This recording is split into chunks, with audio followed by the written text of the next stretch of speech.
Bonjour et bienvenue.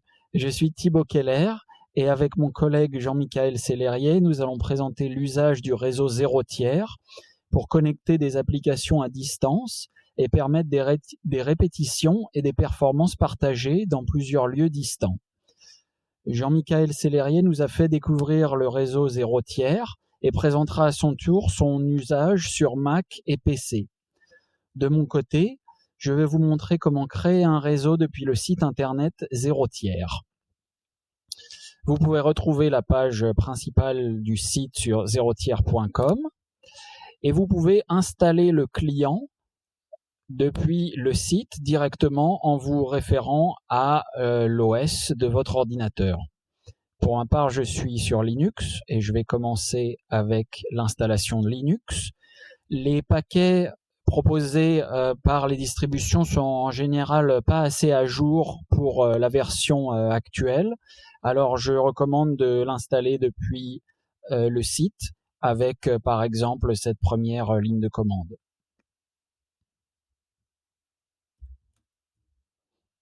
Voilà, le client est déjà installé chez moi. Alors, je vais pouvoir maintenant créer un réseau qui va ensuite me permettre de me connecter grâce à mon client. L'action de créer un réseau sera la même pour tous les OS et pour tous les participants, puisque tout se fait dans le navigateur. Zéro tiers est un service complètement libre et gratuit, et à partir du moment où on a créé un réseau, n'importe quel usager va pouvoir l'utiliser pour pouvoir communiquer comme on le ferait dans un réseau local. Alors pour ça, je vais commencer par créer mon propre réseau.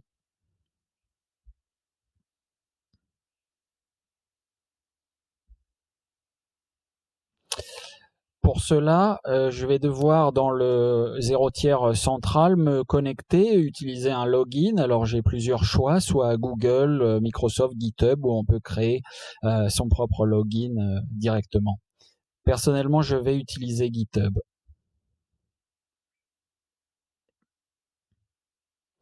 Une fois qu'on est dans le zéro tiers central, on peut maintenant créer un nouveau réseau. Voilà, ça y est, le réseau vient d'être créé, on y a accès directement ici. Il a un petit nom et il a surtout un identifiant qui va nous être très utile pour partager ce réseau avec d'autres participants. Je peux cliquer dessus pour y accéder. Et dans une première étape, la seule chose que je vais faire dans cette page, c'est rendre le réseau public pour ne pas avoir à valider l'accès de chacun des participants et permettre à tous les participants de se connecter automatiquement sans que j'aie à rester sur la page et à valider leur accès. Une fois que j'y suis, je vais pouvoir maintenant me connecter directement grâce à mon client zéro tiers en utilisant l'ID. Donc il me suffit de copier-coller de copier d'abord tout simplement cet identifiant et de retourner ensuite dans mon terminal. Cette action-là sera propre à Linux. Jean-Michaël va montrer comment la même action peut être faite sur PC et Mac avec des interfaces graphiques. Mais pour Linux, on va utiliser le zéro tiers client. Pardon. Et on va lui dire de joindre le network, le réseau à l'ID, à l'identifiant précisé ici. Alors là, apparemment c'est bon. Je peux vérifier le statut de ma connexion simplement en appelant statut depuis le client zéro tiers. Et là, je vois que je suis bien en ligne et que j'ai une adresse Mac qui m'est assignée. Je peux retourner maintenant sur la page et voir normalement que un nouveau participant est maintenant présent sur le réseau. C'est moi-même qui me suis connecté. L'IP physique met un petit moment parfois à arriver, mais en général, ça met moins d'une minute. Voilà. Maintenant, n'importe quel client peut se connecter de la même manière. Il y a aussi d'autres commandes. Par exemple, on peut faire list networks, ce qui va nous permettre de voir tous les réseaux auxquels on est connecté. Et puis, on peut avoir certaines informations, comme par exemple savoir si le réseau est public, savoir si le statut est bien OK, avoir notre adresse MAC et vérifier que tout se passe comme il faut ici, qu'on n'a pas d'erreur dans notre commande. Voilà, maintenant que tout ça est fait, je suis bien connecté au réseau et le réseau est bien rendu public. Je vais copier-coller encore une fois l'identifiant spécifique au réseau et je vais pouvoir le partager avec Jean-Michael qui va pouvoir se connecter au même réseau. Alors, c'est important de noter que Jean-Michael et moi, nous ne sommes pas au même endroit, nous sommes chacun chez nous. Et sans le réseau zéro tiers, il serait impossible pour le moment que Jean-Michael m'envoie des messages OSC ou me demande une connexion avec OSIascore. C'est uniquement des choses qui sont possibles sur un réseau local. Et c'est pour ça que zéro tiers va nous permettre de simuler le réseau local. Alors, je peux retourner ici sur Jitsi et lui envoyer dans le chat l'identifiant spécifique du réseau. Et maintenant, Jean-Michael va pouvoir vous montrer comment, avec un Mac ou un ordinateur Windows, il va pouvoir rejoindre ce réseau et on va enfin pouvoir communiquer. Alors, je te laisse la parole, Jean-Michael. Bonjour.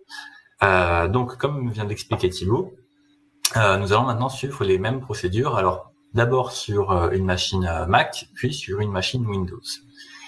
Sur les deux, la procédure est sensiblement similaire. Il va falloir installer le logiciel zéro tiers. Je vous invite donc à rejoindre, là encore, le site zerotiers.com. Allez à l'onglet téléchargement, download, fermez cette petite pop-up, choisir donc, dans mon cas, l'installeur Mac que je vais m'empresser d'installer. Installer le logiciel.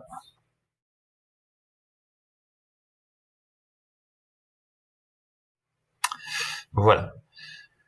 Quand nous en sommes là, le logiciel zéro tiers peut être trouvé dans la liste d'applications. Par exemple, ici, je peux ouvrir zéro tiers one.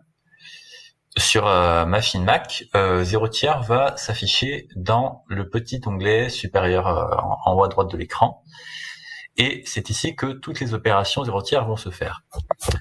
Je vais ici pouvoir rejoindre un nouveau réseau, ici avec Join Network. Et d'abord, je vais devoir sélectionner l'identifiant du réseau que m'a envoyé Thibaut tout à l'heure. Donc, qui est, je vous rappelle, la valeur, la clé secrète qui avait été obtenue sur le site web du réseau. Donc, Join Network. Il suffit ici de coller le texte et d'appuyer sur Join. Je vais désactiver les autres réseaux. Voilà, on voit que le réseau vient de trouver son petit nom, on va dire, lisible par un humain. Dans ce cas-là, Angry Nakamoto. Est-ce que tu peux bien confirmer, Thibaut, qu'il s'agit bien de ce réseau-là? Alors, je vais regarder, je vais partager mon écran à nouveau pour montrer la procédure. Voilà, donc je partage de nouveau mon écran et si je retourne sur zéro tiers central, je vois bien qu'il s'agit de Angry Nakamoto. Super, merci Thibaut. Et normalement, si Jean-Michael a en effet rejoint le réseau, je vais pouvoir voir qu'il y a en effet maintenant 2 clients sur le réseau à cet onglet-là, dans les membres. Exactement. Au cas où, ce que Thibaut a montré tout à l'heure était de laisser le réseau ouvert de manière publique. Alors, public ne veut pas dire que n'importe qui sur Internet peut se connecter. Il faut quand même avoir le code du réseau, ce qui peut être une précaution suffisante de la plupart des cas. Mais si jamais il est nécessaire de vraiment limiter manuellement les personnes qui vont rentrer et d'avoir une supervision à ce niveau-là, sur Mac, on peut copier le code de l'ordinateur, donc de cette machine, l'identifiant de cette machine, en cliquant dessus dans le doc, et le coller par exemple quelque part, et cela permettrait à Thibaut de rajouter cet ordinateur manuellement à un réseau et de dire voilà, cet ordinateur est autorisé à accéder au réseau. Maintenant que nous sommes dans le réseau, nous pouvons commencer à tester des applications OSC. Alors, par exemple, Thibaut, est-ce que tu veux lancer Super Collider sur ta machine ou quelque chose comme ça pour que je puisse te voir dans Score? Ok, c'est parti. Alors, ça va prendre un petit moment, juste le temps que je puisse le lancer ici sur le réseau. Alors, au niveau de l'utilisation des logiciels OSIA, il n'y a aucune différence avec leur utilisation habituelle. C'est-à-dire qu'il n'y a pas de configuration à changer dans les logiciels. Il suffit de créer, par exemple, des patch max, Unity, etc. De la manière usuelle, donc en suivant la documentation qui peut être trouvée sur les différentes pages du site osia.io. Notamment, une des raisons qui nous pousse à utiliser cette solution de réseau local virtuel est que OSIA utilise le protocole Bonjour pour la découverte des autres ordinateurs sur le réseau, et le protocole Bonjour ne fonctionne par sa conception que sur les réseaux locaux. Donc on ne pourrait pas vraiment offrir le même genre de comportement sur Internet, ce qui fait que l'on préfère simuler un réseau local de cette manière. C'est bon, mon Super Collider est lancé avec un device OSC Query. D'accord. Est-ce que tu peux me partager ton adresse IP du coup du réseau et me la montrer sur l'image en partageant l'écran? Alors, pour que tout le monde voit où est l'IP locale des machines. Alors voilà, je vais retourner dans le 0 tiers central. Oui. Mon écran est bien partagé, on voit bien. Oui, c'est bon. Voilà. Et donc on peut voir que mon identifiant ici, mon adresse IP spécifique est 192.168.193.241. Alors je vais la partager. Moi j'aurais pu aussi la voir à la base quand je me suis connecté et que j'ai utilisé la commande list networks. Je vois à la fin que je suis bien connecté avec cette adresse IP. Alors je peux la partager maintenant directement sur le chat pour qu'on y ait accès. Voilà. Et donc, maintenant, moi, je vais pouvoir explorer, par exemple, le réseau OSC Query, que, donc, Thibaut explore. Alors, peux-tu me dire, Thibaut, à quel port se situe à quelle porte se situe le Super Collider? 5, 6, 7, 8. D'accord. Alors, je précise, Super Collider est un logiciel de synthèse sonore, un moteur audio qui permet avec lequel OSIA est intégré, et qui permet donc de réaliser des synthétiseurs, des effets de ce genre. Donc là, dans Super Collider, nous avons le protocole OSC Query qui nous permet de lister tous les paramètres du synthétiseur qui a été fait dans Super Collider, que je vais voir ici dans Firefox, dans Chrome. Alors je vais l'ouvrir dans Firefox car on verra un petit peu mieux. Voilà, Firefox nous permet de voir sous forme d'arbre tous les paramètres. Donc là, il s'agit de Mosca, le logiciel de spatialisation développé en partie par Thibaut et par Iaimot. Et donc, maintenant que cela fonctionne, je sais que je vais aussi pouvoir m'y connecter avec, par exemple, OSIAScore. Donc là, je vais ouvrir OSIAScore. Oui, autorisé. Il s'agit d'une vieille version, très bien. Dans OSIAScore, je peux faire clic droit et ajouter un device. Hop. OSC Query. Et je vois ici le Super Collider de Thibaut. Il existe un petit bug que nous n'avons pas encore résolu dans Score. Ici, il faudra remplacer HTTP par WS dans l'adresse qu'il va trouver. Je peux maintenant faire ajouter. Et je vois dans Score donc tous les paramètres de Thibaut. Est-ce que Thibaut, est-ce que je peux t'envoyer du son? Est-ce qu'on va l'entendre ou bien? Non, pour le moment, j'ai pas donné de son, mais on peut voir bouger les sliders. Peut-être si tu fais une courbe sur le master. Je vais faire ça. Je vais faire une petite boucle. Hop. Voilà. Alors, ça. Alors, je vais rajouter une petite boucle qui va aller sur le master level, qui va partir de moins 96, c'est bien ça, il me semble, et qui va jusqu'à 12. C'est ça. Et donc, ce qu'on va faire, c'est on on va voir que ça nous fait une petite courbe qui va boucler, c'est-à-dire que le volume va passer de moins 96 à 12 non-stop. Très bien, autoriser score. Alors quand score vous demande ça, il faut l'autoriser.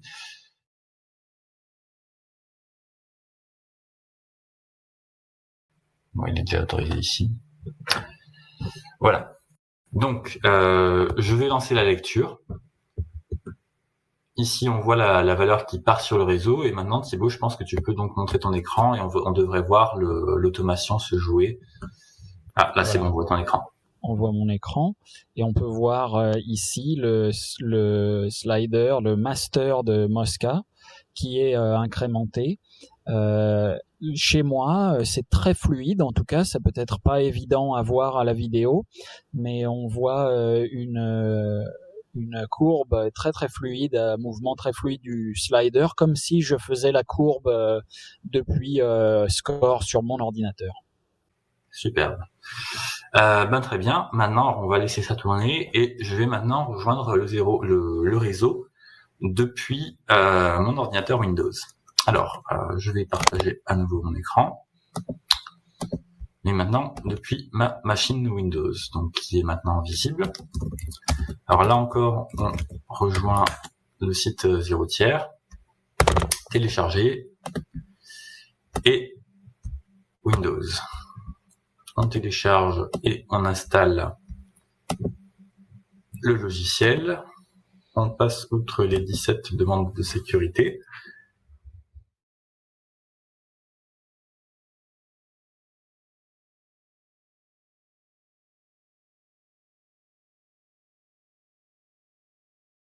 Voilà, on va laisser l'un 0 tiers. Après, on pourra toujours le lancer depuis le menu démarrer. Alors, quand l'installeur, vous ne le voyez pas sur l'écran en raison de la sécurité de Windows, mais quand l'installeur vous demande d'autoriser évidemment certaines opérations, il est important de l'accepter. Alors, on voit ici donc 0 tiers qui est apparu dans mon petit menu en bas à droite. Et là encore, alors là, ça va être exactement comme sur Mac. Je vais pouvoir faire Join Network et rejoindre donc le réseau que m'a envoyé Thibaut tout à l'heure. Alors 0 CCCB. Hop. Join Network. Voilà. Alors en général, il faut attendre une petite minute le temps que la connexion se mette en place, il me semble, Thibaut. Donc ici, accepter. Ouais, il vient de se connecter au nouveau réseau. Alors, je vais réessayer déjà, voir est-ce que j'arrive toujours à parler à Thibaut. 578. Voilà. Donc là, comme tout à l'heure, c'est la même IP et j'arrive à recevoir les données depuis l'ordinateur de Thibaut. Et maintenant, on va faire la même chose. Le score vient de se lancer.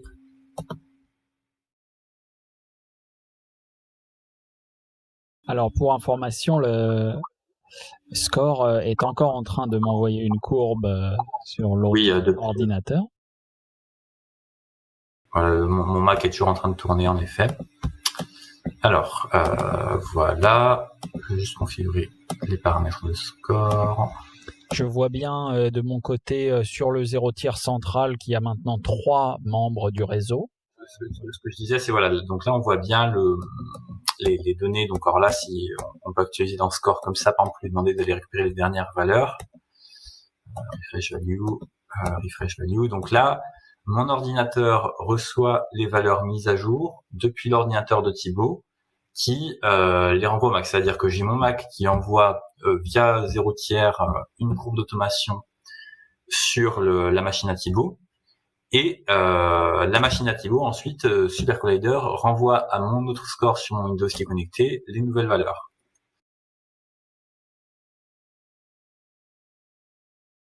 Donc, ce que je peux faire, c'est là maintenant faire quelque chose comme par exemple un mapping comme ça, et qui va prendre en entrée le master level qui vient de mon Mac, et en sortie, alors je sais pas, on va dire qui va aller sur le scale factor. Et je ne sais pas quel est ce scale factor. Ah non, parce qu'il n'y a pas de min-max.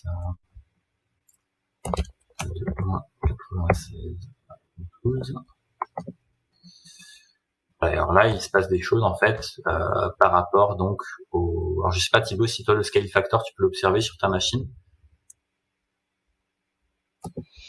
Alors oui, il va bouger un peu. Il est encore pas complètement fini de développer celui-là, mais okay. mais il fonctionne. En tout cas, je reçois bien quelque chose. Voilà, donc là, ce qui se passe, c'est que un ordi envoie une valeur à un autre ordi, qui envoie un troisième ordi, qui fait un calcul dessus, etc. Donc, ce qu'on voit bien, c'est que les messages peuvent vraiment partir dans tous les sens, être échangés dans tous les sens, tous les ordinateurs peuvent se voir.